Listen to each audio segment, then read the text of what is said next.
All right, to discuss more, we are now being joined by Garland Nixon from Maryland. He's a political analyst and a radio show host. Welcome to World DNA, Mr. Nixon. Thank you for inviting me.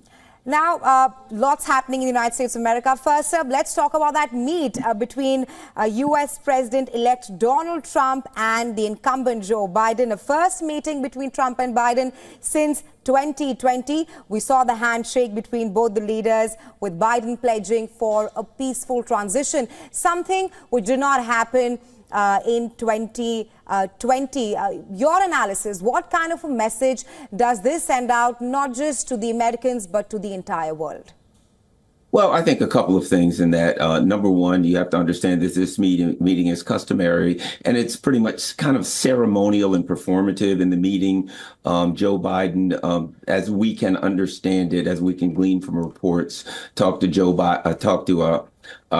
President-elect Trump about the Ukrainian conflict. Certainly, we know that President Trump has alternate perspectives on that. So I think it was a performative. I think it was a ceremonial meeting. And I think at a time after a very difficult period, I think it did show some level of civility, particularly, after we had a trying election where, Donald Trump was called a fascist and all kinds of names like that. I think it was good for the country to turn the volume down on that a bit. So I think it was a good meeting. Right. Now, let's also talk about, how the Congress, the government looks now. We know that it looks like the Republicans will now have control over all the power positions in the national government in the U.S. How do you think it will look like?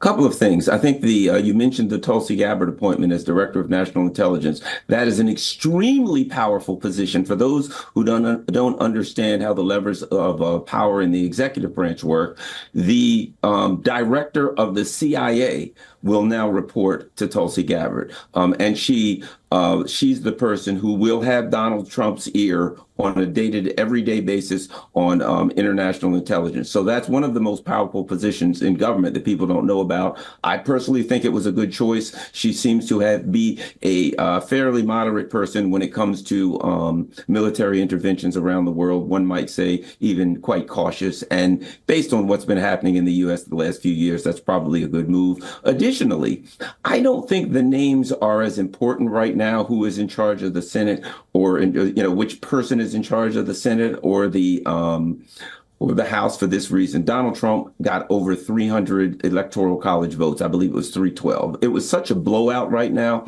that it will be hard for either of the two houses, the upper or the lower house, to resist any of his inclinations. If he says he wants a person to get pushed through, or if he wants a policy or a law to get through, he has so much power right now because he got so much of the vote. He won basically in every sphere of what some call democracy here. There are others who aren't as sure. But whatever the case, he's got a lot of power and political capital. And if he says he wants it to happen, either John Thune or whoever is running the House is not going to be able to say no at this point for some period of time.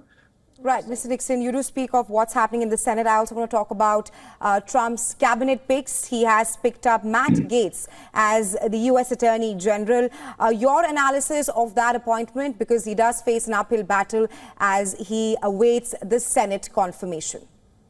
Certainly, Matt Gaetz has been a controversial figure in that he has gone against some of the mainstream consensus positions on things such as COVID, and particularly he was critical of the attacks on Donald Trump, where he was accused to be, a Russian agent, things of that nature. So the system will push back pretty hard against Matt Gaetz. I think it just depends on how bad Donald Trump wants him. He has so much political capital right now.